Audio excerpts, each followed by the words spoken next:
তিনটা সংখ্যা বলবো, মনে রাখুন। ৩৮, ৩৮, ৩৭। এই তিনটা সংখ্যা হলো একটা পরিবারের ৩ পুরুষের মৃত্যুর বয়স। দাদা, বাবা, চাচা, একই বয়সে, হঠাৎ করে, কোনো অসুখ ছাড়া। আজকের ইমেলটি যিনি পাঠিয়েছেন তার বয়স এখন ৩৭, আর তার ৫ বছরের মেয়ে ৩ দিন ধরে বলছে, আব্বু, দরজার পাশের লোকটা তোমাকে দেখছে।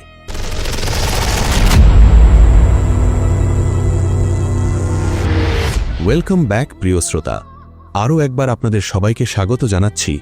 আমি শাহাদাত হোসেন, আর আপনি শুনছেন ভূত FM 9.8, যেখানে গল্প নয়, ভয় নিজেই কথা বলে। আশা করি আপনারা সবাই ভালো আছেন, নিরাপদে আছেন। আমিও আল্লাহর অশেষ রহমতে ভালো আছি। আজকে আমরা আপনাদের নিয়ে যাব আমাদের ভূত FM 9.8 ইমেইল এপিসোডের এমন একটি ঘটনা যা আপনার বিশ্বাসের ভিত কাঁপিয়ে দেবে। আজকের ইমেলটি আমাদের কাছে পাঠিয়েছেন জামালপুর সদর উপজেলা থেকে আব্দুল করিম। ইমেলটি যেভাবে লিখে পাঠিয়েছেন আমি ঠিক সেভাবেই আপনাদের পড়ে শোনাচ্ছি। চলুন, সময় নষ্ট না করে সরাসরি চলে যাই সেই হাড় হিম করা ইমেইলটিতে। ভয়ের আরেক নাম, ভূত FM 9.8। আসসালামু আলাইকুম শাহাদাত ভাই, আমি আব্দুল করিম। আমি এই ইমেইলটা লিখছি কারণ আমার মনে হয় কিছু জিনিস মানুষের জানা দরকার। শাহাদাত ভাই, আমি ছোটবেলা থেকে একটা কথা শুনে আসছি, আমাদের বংশের পুরুষরা বেশি দিন বাঁচে না। দাদা গেছেন ৩৮ বছর বয়সে, বাবা গেছেন ৩৮-এ, চাচা গেছেন ৩৭-এ। মা বলতেন কপাল, গ্রামের লোকে বলতো বংশদোষ। আমি বিশ্বাস করতাম না। আমি পড়াশোনা করা মানুষ, আমি যুক্তিতে বিশ্বাস করি। আমি ভাবতাম হয়তো আমাদের বংশে হার্টের কোনো জেনেটিক সমস্যা আছে। আমি ৩২ বছর বয়সে বিয়ে করলাম, একটি মেয়ে হলো, নাম রাখলাম মিম। মিমের বয়স যখন ৫, আমার বয়স তখন ৩৭। আমার মনে তখনও সেই ভয়টা গেঁথেছিল, ৩৭ মানে আমার বাবা চাচাদের মৃত্যুর কাছাকাছি বয়স। আর ঠিক সেই সময়েই আমার জীবনে শুরু হলো এমন কিছু ঘটনা যা আমার সেই বিজ্ঞান আর লজিকের দেয়াল চিরতরে ভেঙে দিল। ঘটনাটা শুরু হলো গত বছরের শীতকালে। আমার স্ত্রী তখন কয়েকদিনের জন্য ওর বাবার বাড়িতে গিয়েছিল। আমি আর মিম বাড়িতে একা। আমি রাতে ল্যাপটপে অফিসের কিছু কাজ করছিলাম, মিম আমার পাশের বিছানায় ঘুমাচ্ছিল। রাত তখন হয়তো ১:৩০ কি ২টো বাজে। হঠাৎ আমি দেখলাম মিম বিছানায় উঠে বসে আছে। ও কাঁদছে না, শুধু ফ্যালফ্যাল করে তাকিয়ে আছে ঘরের দরজার দিকে। আমি ল্যাপটপ বন্ধ করে ওর কাছে গেলাম। কিরে মা, ঘুমাসনি? মিম খুব শান্ত গলায় বলল, আব্বু, কোনার লোকটা কে? আমি চমকে গেলাম। আমি দরজার দিকে তাকালাম। ঘর ঘুটঘুটে অন্ধকার, দরজা ভেতর থেকে লক করা। কোথায় লোক? এখানে তো কেউ নেই মা, আমি বললাম। মিম ওর ছোট্ট আঙুলটা দিয়ে ঠিক দরজার বাঁ পাশের কোণাটা দেখিয়ে বলল, ওই যে দরজার পাশে দাঁড়িয়ে আছে, অনেকক্ষণ ধরে তোমাকে দেখছে। আমার বুকের ভেতরটা একটু ধক করে উঠল। বাচ্চাদের চোখ অনেক সময় এমন কিছু দেখে যা বড়রা দেখতে পায় না। আমি উঠে লাইট জ্বালালাম, পুরো ঘর তল্লাশি করলাম। খাটের নিচে, আলমারির পেছনে কেউ নেই। আমি মিমকে বুঝিয়ে শুইয়ে দিলাম, ভাবলাম হয়তো কোনো দুঃস্বপ্ন দেখেছে। কিন্তু পরদিনও একই কথা, পরশুদিনও একই কথা। প্রতি রাতেই মিম ঘুম থেকে উঠে বলে, লোকটা দরজার পাশে দাঁড়িয়ে আমাকে দেখছে। আমি ভয় পেতে শুরু করলাম। তৃতীয় দিন রাতে ঘটনাটা একটা অন্য রূপ নিল। সেদিন আমি ঘুমানোর চেষ্টা করছিলাম। মিম হঠাৎ এসে আমার হাত ধরল। ও থরথর করে কাঁপছিল। ও আমার কানের কাছে মুখ এনে ফিসফিস করে বলল, আব্বু, লোকটা বলল তোমার সময় শেষ। আমি এক লাফে খাট থেকে উঠে দাঁড়ালাম। আমার সারা শরীর বরফ হয়ে গেল। আমি বুঝতে পারলাম এটা কোনো সাধারণ হ্যালুসিনেশন বা দুঃস্বপ্ন নয়। আমার ঘরে সত্যি সত্যিই কিছু একটা আছে, আর সে আমার জন্যই অপেক্ষা করছে। সেই রাতে আমি এক ফোঁটাও ঘুমাতে পারিনি। আমি সারা রাত ড্রয়িং রুমে বসেছিলাম আর ঘড়ির কাঁটার দিকে তাকিয়েছিলাম। সকালে উঠেই আমি মাকে ফোন করলাম। আম্মা, বাবা মারা যাওয়ার আগে কি কিছু বলেছিলেন? আমি কাঁপা কাঁপা গলায় জিজ্ঞেস করলাম। মা দীর্ঘক্ষণ চুপ হয়ে রইলেন। আমি ওনার ভারী নিঃশ্বাসের শব্দ পাচ্ছিলাম। তারপর মা বললেন, তোর বাবা মারা যাওয়ার ৩ দিন আগে বলেছিল কে যেন ঘরে দাঁড়িয়ে থাকে। আমি দেখি না, সে দেখে। আমি ভেবেছিলাম অসুস্থতার ঘোর। আমার শরীরে একটা ঠান্ডা স্রোত বয়ে গেল। আম্মা, দাদার সময়ও কি এরকম হয়েছিল? মা একটা দীর্ঘশ্বাস ফেলে বললেন, তোর দাদির মুখে শুনেছি।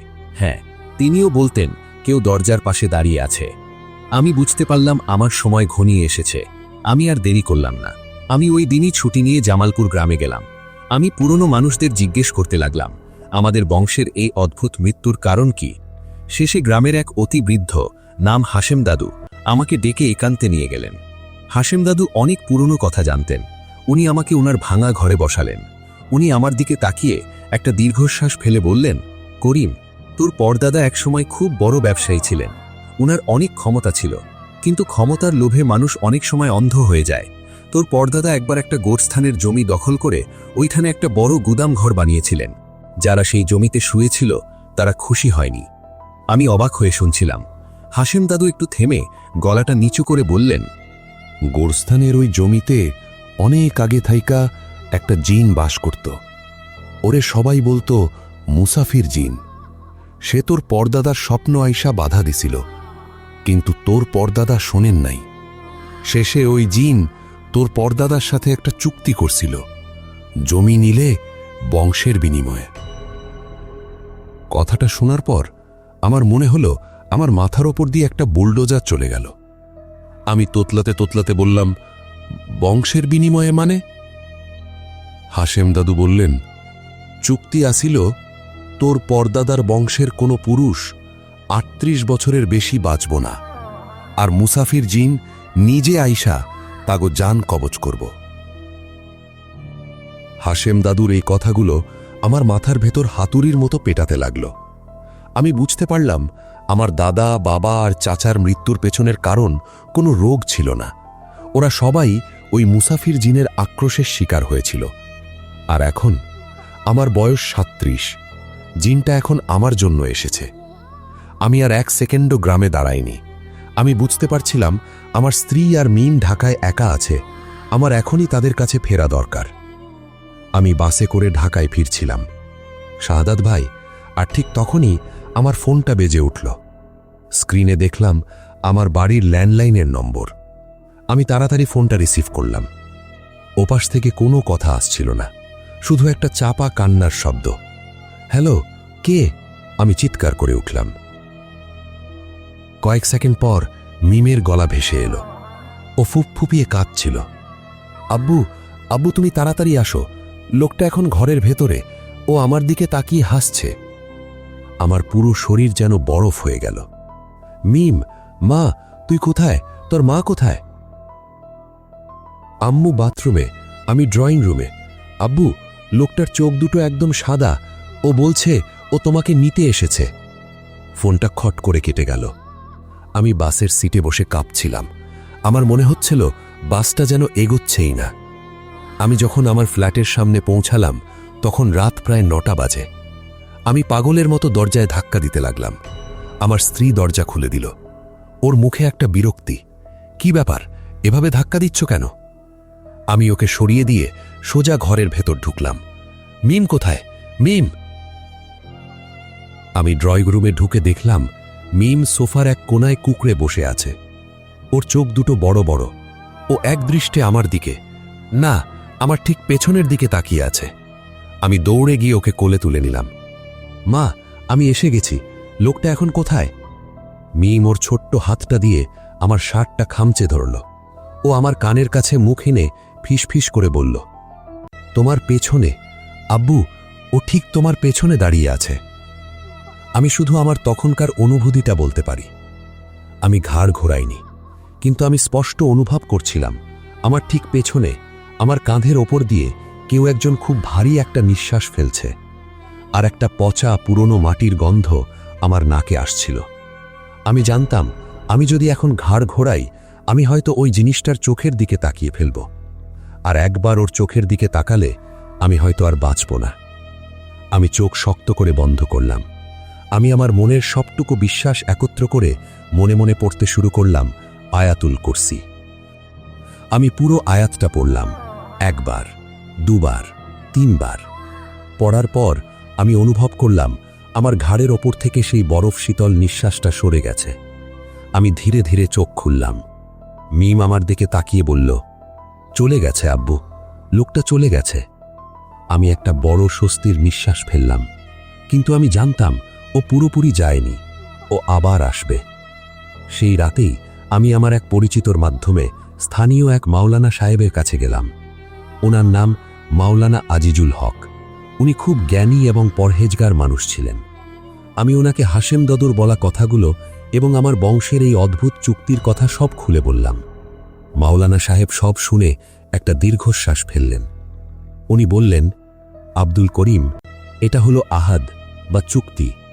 তোমার পরদাদা যা করেছে তার মাসুল তোমাদের প্রতি প্রজন্ম দিয়ে আসছে। জিনেরা যখন মানুষের সাথে চুক্তি করে তখন তারা সেটা রক্তের সম্পর্ক দিয়ে বাঁধে। আমি কাঁপা কাঁপা গলায় বললাম, তাহলে এখন আমি কি করব হুজুর? আমার বয়স 37 পার হয়ে গেছে। ও তো আমাকে মারার জন্য আমার ঘরে ঢুকে পড়েছে। মাওলানা সাহেব খুব শান্ত কিন্তু অত্যন্ত দৃঢ় কণ্ঠে বললেন, শোনো করিম, ইসলামে কোনো অবৈধ চুক্তি বা কোনো জিনের ক্ষমতা মানুষের মৃত্যু নির্ধারণ করতে পারে না। মৃত্যু একমাত্র আল্লাহর হাতে। তোমার পরদাদা ভুল করেছিল, কিন্তু তুমি সেই ভুলের প্রায়শ্চিত্ত করতে পারো। তোমাকে এই চুক্তি ভাঙতে হবে। কিভাবে ভাঙব হুজুর? মাওলানা সাহেব বললেন, তোমাকে 3টি কাজ করতে হবে। এই 3টি কাজ ঠিকমতো করতে পারলে আল্লাহর রহমতে তুমি বেঁচে যাবে এবং তোমার বংশ এই অভিশাপ থেকে মুক্তি পাবে। হুজুর আমাকে কাজগুলো বুঝিয়ে বললেন। প্রথম কাজ, যে গোরস্থানের জমিটা তোমার পরদাদা দখল করেছিল সেই জমির আসল মালিকদের উত্তরসূরিদের খুঁজে বের করতে হবে এবং তাদের সঠিক ক্ষতিপূরণ দিতে হবে। দ্বিতীয় কাজ, সেই গুদামঘরের জায়গায় বা তার কাছাকাছি কোথাও একটা ছোট মসজিদ বা মক্তব মাদ্রাসা বানাতে হবে, যাতে সেখানে সব সময় আল্লাহর কালাম পড়া হয়।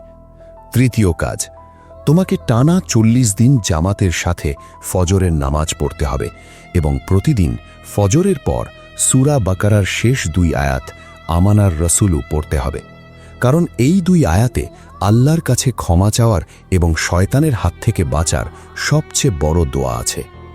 আমি হুজুরের কথা মতো সব করার প্রস্তুতি নিলাম। পরদিন সকালেই আমি জামালপুর গেলাম।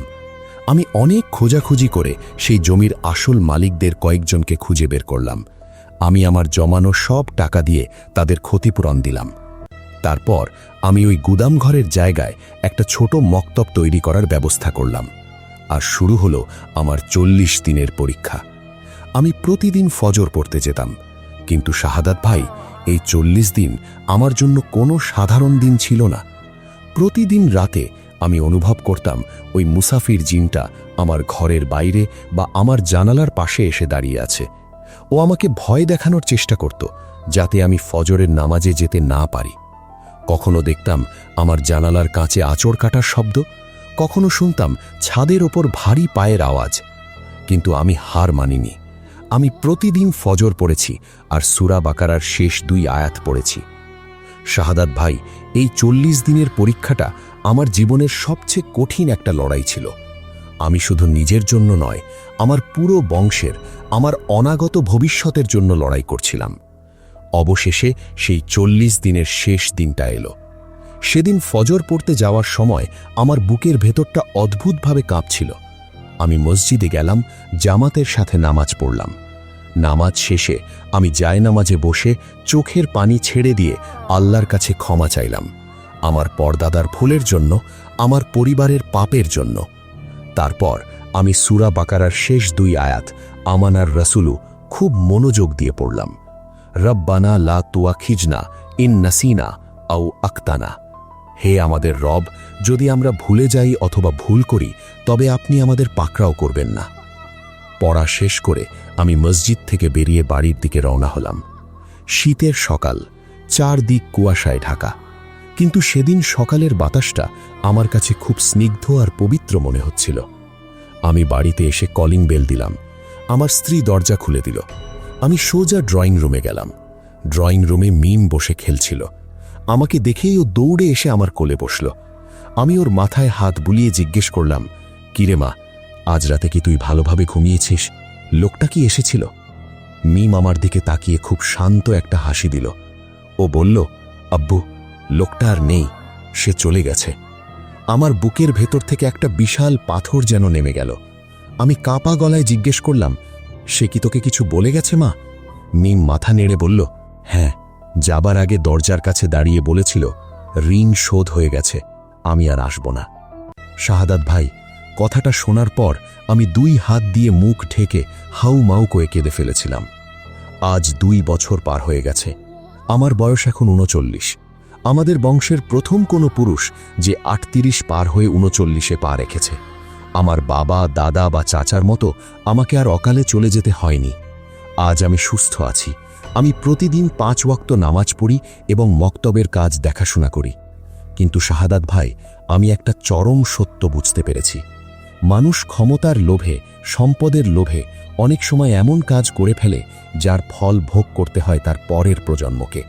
আমরা ভাবি অন্যের হক মেরে হয়তো জিতে গেছি, কিন্তু আল্লাহর আদালতে কোনো ফাইল হারিয়ে যায় না, আর প্রকৃতির প্রতিশোধ খুব ভয়াবহ হয়। আমি আমার ইমেলটা এখানেই শেষ করছি। শাহাদাত ভাই, যারা অন্যের জমি দখল করেন বা ক্ষমতার দাপটে অন্যের হক মেরে খান, তাদের শুধু একটা কথাই বলবো, আপনি হয়তো দুনিয়ার আইনকে ফাঁকি দিয়ে পালাতে পারবেন, কিন্তু আপনার পাপের বোঝাটা আপনারই কোনো নিরপরাধ সন্তান বা নাতি নাতনির কাঁধে গিয়ে পড়বে, আর সেদিন তাদের বাঁচানোর জন্য হয়তো আপনি থাকবেন না। ধন্যবাদ ভাই, ভালো থাকবেন। আল্লাহ হাফেজ। প্রিয় শ্রোতা, আব্দুল করিম সাহেবকে অসংখ্য ধন্যবাদ তার পরিবারের এই গা ছমছমে অভিজ্ঞতা আমাদের সাথে শেয়ার করার জন্য। এই ঘটনাটি আপনাদের কেমন লাগলো কমেন্টে জানাবেন। আপনার বংশেও কি এরকম কোনো রহস্য আছে, বা আপনার পরিচিত কারো সাথে কি এমন কোনো ঘটনা ঘটেছে? আমাদের কাছে লিখে বা ভয়েস রেকর্ড করে পাঠাতে পারেন। আপনার পরিচয় সম্পূর্ণ গোপন রাখা হবে। ঘটনা পাঠানোর ঠিকানা bhutfm98bd@gmail.com। আপনি শুনছিলেন ভূত FM 9.8, ভয়, রহস্য আর অজানার ঠিকানা। শুভরাত্রি।